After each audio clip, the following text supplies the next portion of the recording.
AI is within the healthcare space, specifically within revenue cycle, still kind of in its infancy stage. It's just getting off the ground. Welcome to the Business of Healthcare podcast. From the Center for Healthcare Leadership and Management at the University of Texas at Dallas, Naveen Jindal School of Management.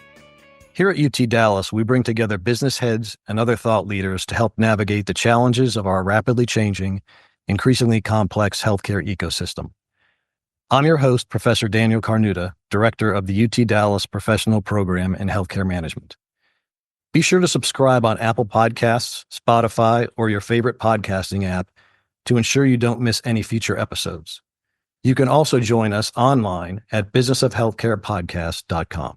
In this episode, we're going to discuss the state of AI, artificial intelligence, in revenue cycle management in the healthcare space. That means AI specifically related to back office administrative side of healthcare delivery. We've got a couple more guests lined up to cover the use of AI on the clinical side of healthcare delivery and the policy front. But today we're going to cover the back office, revenue cycle management. And to help us do that, we've got David Dawson, who's Senior Vice President of Client Success at Conifer Health Solutions. David's a good friend, and we go back a long way. We worked together at Perot Systems for many years. He on the client delivery side and me on the finance side. Then we worked later on in our careers at Conifer Health Solutions together when I was CFO there for many years. I think I want to give myself credit for actually bringing David into the company. I may be giving myself too much credit there, but I think I was the one that started that ball rolling. And David's been there ever since, working the front lines, working with clients, provider clients in the revenue cycle space, trying to do everything that is revenue cycle management. We'll get David to help us through exactly what that means in a minute here. But David, welcome to the show. Thanks, Dan. Thanks for the introduction. Yes, we do go back a long way. And yes, I do think you were one of the key players in getting me over to Conifer. So it's good to connect with you again. So tell us a little bit about Conifer. What are you doing these days regarding the revenue cycle management space? Conifer Health Solutions, I like to frame it as we like to partner with hospitals, health systems, and large physician groups to address their most challenging revenue cycle problem. And depending on the system, the hospital and physician group, that could be a number of things. Let's start off with first of all, what is revenue cycle management? What does that mean? Revenue cycle management, or RCM, encompasses all administrative and clinical functions that contribute to the capture and management of revenue for the services that a health system provides. And that starts when you schedule a patient, you do all the pre-registration information, verifying benefits, identifying what the patient may potentially owe, ensuring that the authorization is granted or approved for the service they're going to be receiving. It could also include, for those patients who don't have other sources of insurance, identifying maybe a government program they may be eligible for to cover their benefits. It includes documenting or receiving the information from the physician that provided those services and documenting it in a way to capture all the charges, code the claim. And then finally, it's billing the claim to the appropriate insurance carrier to receive payment, any balance to the patient to receive that balance. And of course, the process wouldn't be complete with addressing denials from payers where they've asked for additional information or they're denying the request for whatever reason, appealing those denials and providing the payer the appropriate information to adjudicate the claim. So revenue cycle management covers everything from, I say, soup to nuts. And what we do with health systems is we can do everything from start to finish, or we can plug into specific parts of the revenue cycle and provide support for them to help drive efficiency, drive down their cost to collect, and improve their performance. Okay, David, going way back to the beginning of your definition of revenue cycle management, you're including pre-registration and registration in that process of collecting, billing and collecting funds. So why do we include those areas? Well, that's really the start of the revenue cycle. Capturing the appropriate patient demographic information, the correct patient insurance information, the procedure they've been authorized from the provider to be administered by the health system. So capturing all that information up front and doing it thoroughly and accurately helps facilitate a smooth process downstream. If Dan comes in and says he has Blue Cross, and Blue Cross has a number of plans, so you don't just have one plan with Blue Cross, they have a number of different plans, and we picked the wrong plan for Dan, then that claim's going to adjudicate incorrectly. The claim may deny, it may pay the wrong amount, which may mean Dan may have a bigger financial burden than expected. So capturing all that information up front and ensuring the patient knows before the procedure what their estimate may be and what they are going to receive from a service perspective is extremely important. So what are some of the other things that can go wrong in the revenue cycle space? Seems like there's a lot of flow of information that has to happen perfectly for a patient's interaction with a provider to actually get paid for. That's a great question. Oftentimes I get asked, what is revenue cycle? What do you do? What is revenue cycle management? If you had to explain it to a kindergartner, how would you explain it? I know it's something I've always had to reiterate with my parents. They're always wondering, what do I do? A couple of years ago, we had a new employee came in on our communications team. And she said, I've really never heard of revenue cycle management. What does it mean? What do you do? And I said, understand this. On our best day, what we do is complex. And on our worst day, it's impossible. Because there are so many variables that impact our ability to be successful. Is the patient providing the correct information? Are we going to get the correct information from the provider in order to document the claim? How's the payer going to respond? We could potentially do everything perfectly well and still not get paid for that service based on all the different things that impact that. Specifically within the revenue cycle, I think you look across the continuum, especially since COVID, staffing challenges has continued to be an issue. How do we keep well-educated staff? How do we retain them? How do we keep them trained, especially in areas up front in patient registration, coding, billing? We've seen a ton of turnover in those spaces. So what can we do to help address that? I think keeping up with the advances in technology is moving fast. AI is one of them. Cybersecurity is something else that a lot of health systems are investing in. Reporting, predictive analytics, those types of things. So how do hospitals, health systems, physician groups keep up with that advancement in technology? And when they get it, how are they appropriately leveraging it in a way that's providing the benefits they expected? The lack of standardization across the different payers is extremely complex. Medicare has a different set of rules than Medicaid, which has a different set of rules than Blue Cross or Cigna or Aetna. And a lot of that's based on the contract, especially on the commercial payers that a health system may have with that payer. So it's very different. So how do you navigate that? How do you know that Humana requires this for an MRI with contrast, but it doesn't require, the Cigna requires something else? So the lack of standardization across payers creates a lot of confusion. Insurance denials and delays, and there's a lot of information out there about that. But I think every health system in the country, if you ask them, what are your top issues related to revenue cycle? One of the first things they'll say is escalating denials. It continues to be an issue. So how do you navigate that? And then finally, the interoperability in systems. As you walk into a hospital, you may see a registration person with multiple screens up, with multiple systems. How do you navigate through that? How do you get those systems to integrate and to talk to each other in a way that creates efficiency and minimizes duplication of work? So those are just some of the complexities within the revenue cycle that we address on a daily basis and try to leverage automation to address. That sounds like the perfect battleground. There's tons of information, human interaction. There's definitely a fertile ground there for making errors.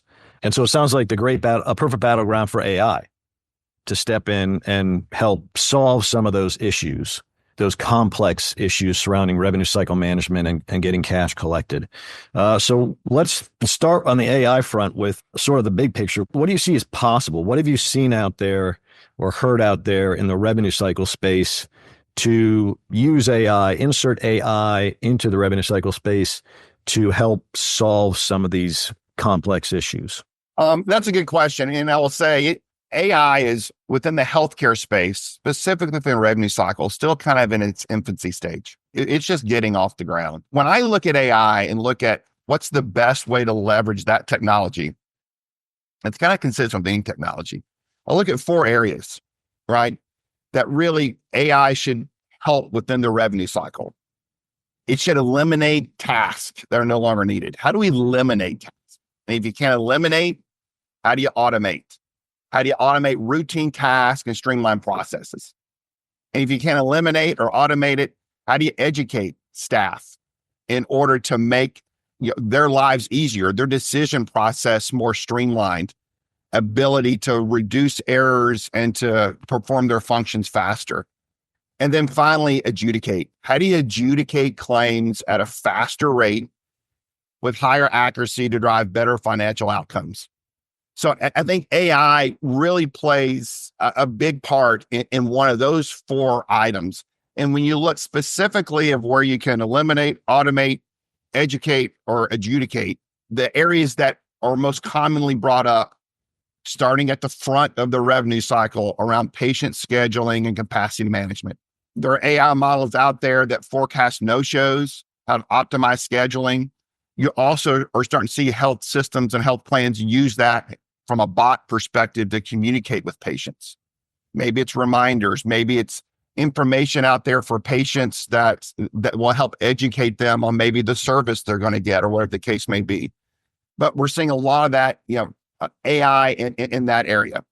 Plan code selection. I talked about that earlier, and how do we optimize that? When someone walks in and says, I have X insurance, there are a multitude of plans that could fall under that insurance. And how do we help? And this is one of the things that we're working on now. How do we help educate that registration person on picking the right plan based on information that's out there, based on historical information, based on the type of procedure? There are a number of different things that can be used from an AI perspective, but how do we ensure they pick the right plan to facilitate a smooth revenue cycle process downstream? The insurance verification and eligibility checks. AI can automate real-time insurance eligibility checks to ensure that, yes, your insurance, you are eligible for these services.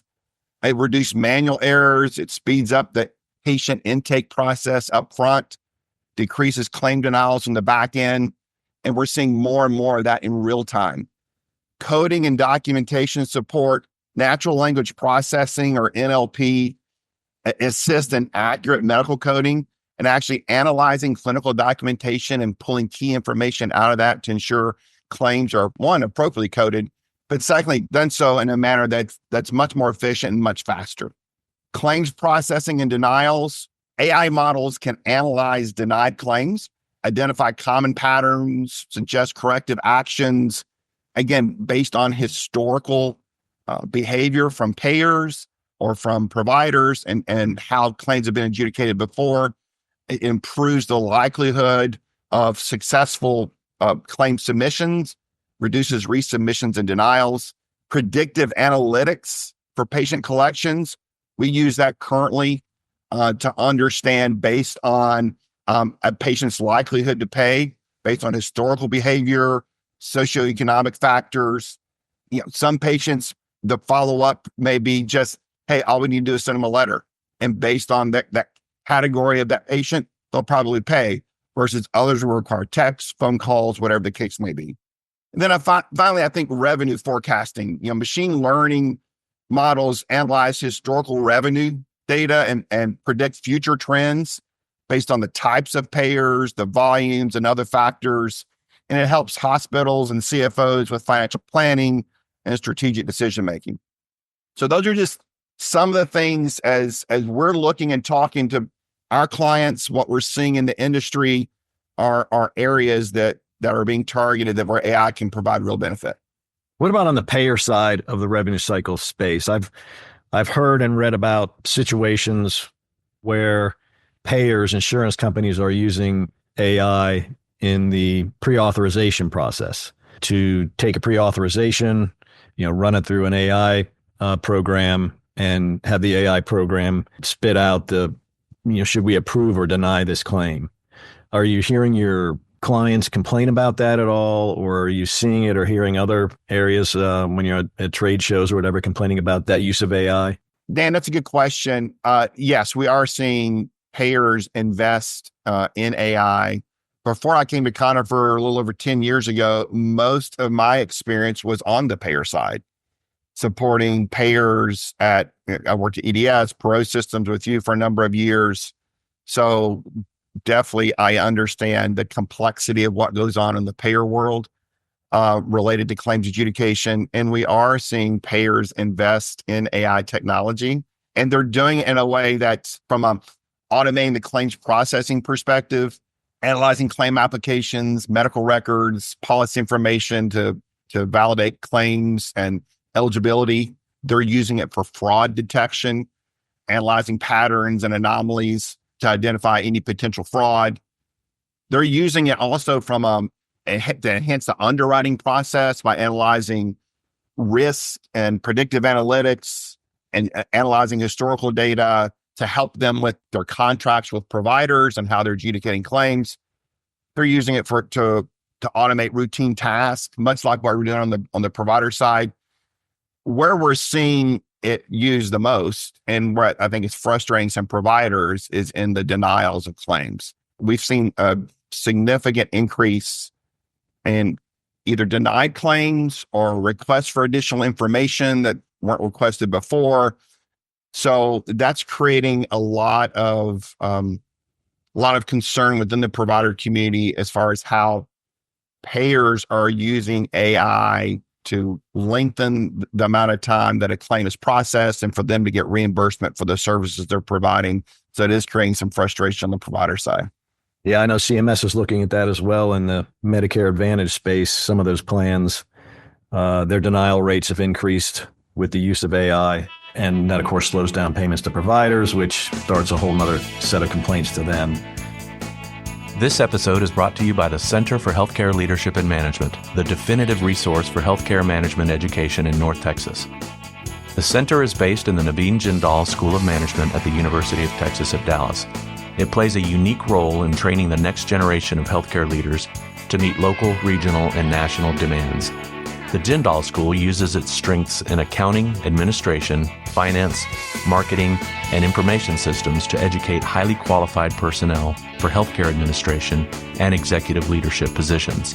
The center is home to 7 healthcare leadership and management programs, including undergraduate and graduate programs, as well as executive programs for physicians and working professionals.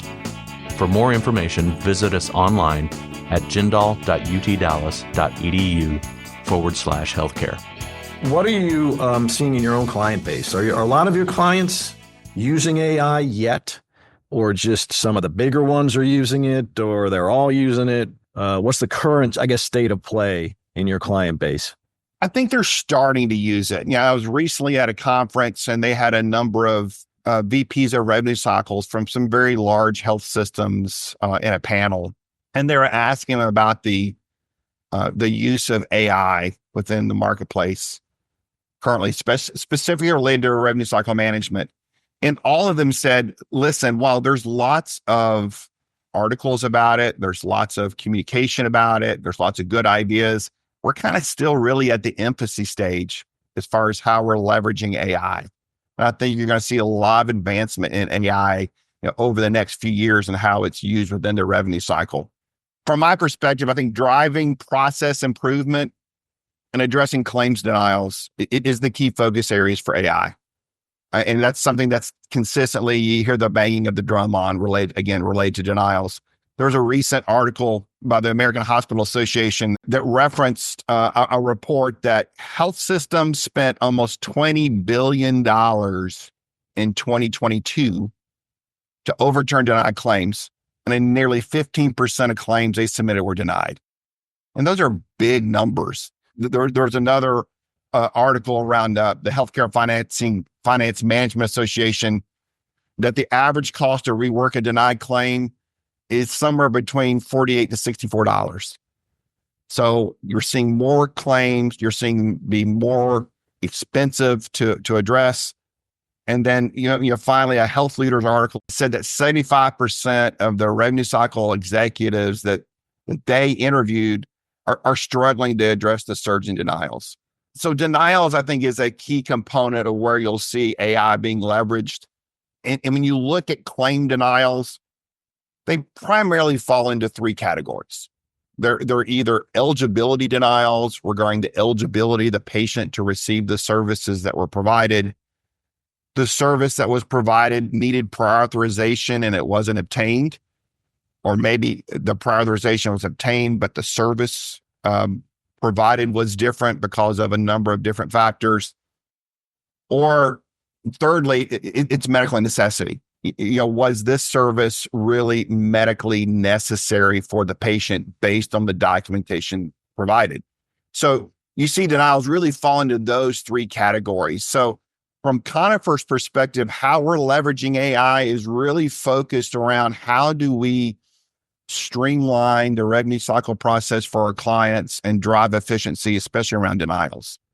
So we're doing a lot of work around what I referenced earlier, plan code selection optimization on the front end for patient registrars to ensure they're selecting the correct plan code. Because again, if you select the wrong plan code, it creates all kinds of challenges downstream the revenue cycle that have to eventually be addressed in a denial or resubmission claim, or the patient gets billed a higher percentage than what they thought.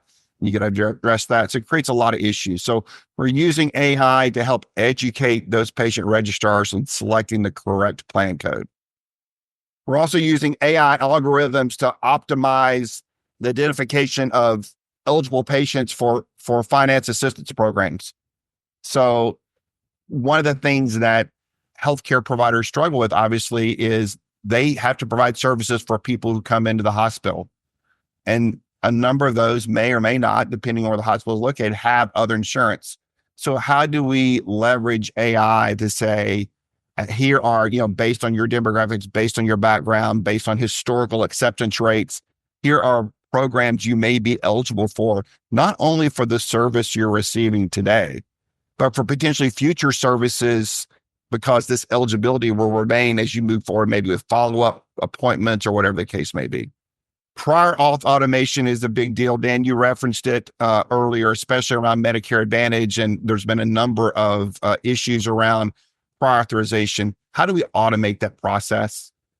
How do we minimize the need for someone to call Blue Cross or Aetna or Cigna or whatever health plan it is and say, hey, Dan's coming in for his procedure.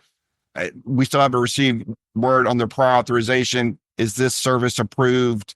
He's coming in 2 days. We need to get it approved. We have automated that process and have specific rules engines and learning capabilities around payer behavior, what they've put before, what they've denied, in order to automate that process. We're leveraging NLP, natural language processing, to automate coding, to automate that process, reduce the number of claims that have to be manually touched, even though they are followed up by human intervention to ensure it's accurate. But we're using that to create efficiency within the mid-cycle. And then we're also using AI around what we call bulk appeals or fingerprinting. As we start to see payer behavior around types of denials, we'll go out there and leverage historical information to determine, hey, listen, this is not just a single denial. We're seeing a pattern here. So how do we bulk those appeals, send them back to the payer and say, hey, listen, this is just not one claim you're denying. We're seeing a pattern here. And this is an issue that needs to be resolved. We're also using it to AI to on when to follow up with payers related to a claim we've submitted we haven't heard about or additional information they provided. Again, knowing payer behavior, when they respond to certain requests, we set up reminders for our team to say, hey, after a certain amount of time, based on payer behavior, if they've not responded by now, you need to follow up with them to see what's going on with this claim. I guess the other way around too on that one. Whereas if a payer hasn't responded in a certain amount of time, your staff, based on the statistics you're getting out of AI, will tell you, well, don't bother calling this payer yet. They never respond, before a certain amount of time. Oh, absolutely. Right? Our goal is, how do we make our team members as efficient as possible? And if we know a payer is not going to pay a claim, to your point, Dan, within 14 days, why am I calling it day 10 saying, what's the status of this claim? I want that AR follow-up team member to focus on work that's actually going to result in adjudicating claims and pushing claims down the process versus call me back in 4 days. If you haven't received payment, I'll let you know what's going on with it. So we leverage that technology to really drive their benefits. And this goes back to the educate, right? How do we educate our team members on when to follow up on certain pay requests?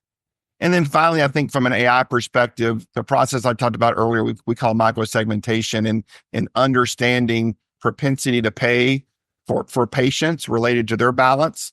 We also use it for payers, back to the point you just made, and knowing when to follow up the payers. So we've got a lot of technology that continues to learn and continues to improve itself based on both patient and payer behavior on when to follow up and when to seek reimbursement for services. Well, based upon the stats that you threw out from those articles and the research you've done, it sounds like the payers are a step ahead of the providers with the use of AI. And this is just my own, from what I've seen as well. They've got it. A lot of them have it embedded in the denial process where, it's supposed to be used, for the good of the denial process, where pre-authorizations come in. And if AI says, yeah, this looks like it's a good authorization, let's approve it, then it automatically gets approved and no one of the payer has to hold it up or touch it again. But if AI on the payer side denies the pre-authorization, then it has to go to another step, which a human being, a clinical person, needs to look at it and review it, and at the payer to say, yeah, this should be denied. I think there's lots of concern within the provider community on how payers are leveraging AI, and are they a step ahead, and are we playing catch up? Again, I think we're still in the infancy stages on AI on both sides of that equation. I think there's probably a healthy argument around, are payers a step ahead of providers in that, because providers are responding to an increase in denials. Is that related to AI? It could be. Could it be other factors impacting the increase in denials? I think that's a healthy argument also. But I think the fact remains that there have been significant increases in denials over the last few years. I think you look at most press releases from publicly traded health systems, and you'll see CFOs talking about the challenge in payer behavior and denials and that escalation, and that they're working with payers to get that resolved. I think AI can be a big part of that. Yeah, I think the good news here for our listeners, especially our younger listeners, if you're just getting into the healthcare space or the administrative side, the revenue cycle side, or just deciding what you're going to do in the healthcare space, this whole AI thing, it's very new. And so you're not that far behind the race right now if you're just jumping in. It should be fairly quick study to catch up to where the state of the art is, and to jump in and just be right in the middle of that race. Oh, I totally agree. It's early on, and I think some of your younger viewers who are looking for a challenging career within healthcare. I was talking to a recent college graduate that we hired on that's been out Conifer for probably about 6 months. I was talking to her this last week, and she said, I'd never even heard of revenue cycle until I came to Conifer. Didn't know what it was. Didn't know it was an industry, and didn't know how dynamic it was and how many opportunities there are to drive change and to improve the process. And she was really excited about it. And I think from a technology perspective, I think the advances we've seen over the last 5 years, we're going to continue to see that, especially in the area of AI over the next 5 years. So on that note, what do you think AI looks like 5 years from now in the revenue cycle space? Any idea? We're going to have robots in there doing the work of people, or is this all just programs and bots? I don't know there'll be robots. I do think there will be bots. A couple other articles that kind of shows, from my perspective, how AI is really starting to take off. There was a healthcare finance news article. They interviewed about 101 hospital leaders, and it was around AI, and it was around leveraging AI to improve the revenue cycle process. And 82% of those healthcare leaders believe AI will positively impact RCM. And about 60% of those are considering using AI for RCM operations. So again, they were looking at it from both the clinical and an RCM perspective. And when they ask these leaders, where do you think AI is going to have the biggest impact? Most of them were things we talked about earlier in this podcast. 67% of them plan to use AI for denials prevention, denials management. How do we automate appeals? How do we write better appeal letters? How do we anticipate denials that may be coming to prevent those denials based on payer behavior? And I think you'll see a lot of focus there. About 65% of those interviewed thought it would be used for coding, and we're already starting to see that. How we simplify and automate the real simple visits and avoid having someone sit there having to manually code the claims. And about 51% of those were focused on charge capture. How do we capture the appropriate charges to ensure that those are on the claims to ensure accurate reimbursement? And about 15% of healthcare providers, and Dan, I think this goes back to your earlier point, and about 25% of payers reported having an established AI strategy for 2024. And I think you're just going to see those numbers continue to go up. So I think you're going to see, from my perspective, a real focus on how do we simplify the claims adjudication process, minimize denials, streamline that process. I think you're going to see a lot of focus on that from healthcare providers over the next few years and how they leverage AI to reduce that noise. Well, David, thank you so much for being with us and educating us on the state of artificial intelligence in the revenue cycle space. We're obviously just scratching the surface here of something that's going to be continuing to evolve. And so I'm sure we will try to reel you back in for another episode in a year or so. All right, Dan, thanks for having me. Enjoyed the conversation. Thanks for listening to the Business of Healthcare podcast. To learn more about the Center for Healthcare Leadership and Management and the healthcare management business degrees and certificates available to seasoned clinicians, master's students, and undergrads through the University of Texas at Dallas, go to jindal.utdallas.edu/healthcare.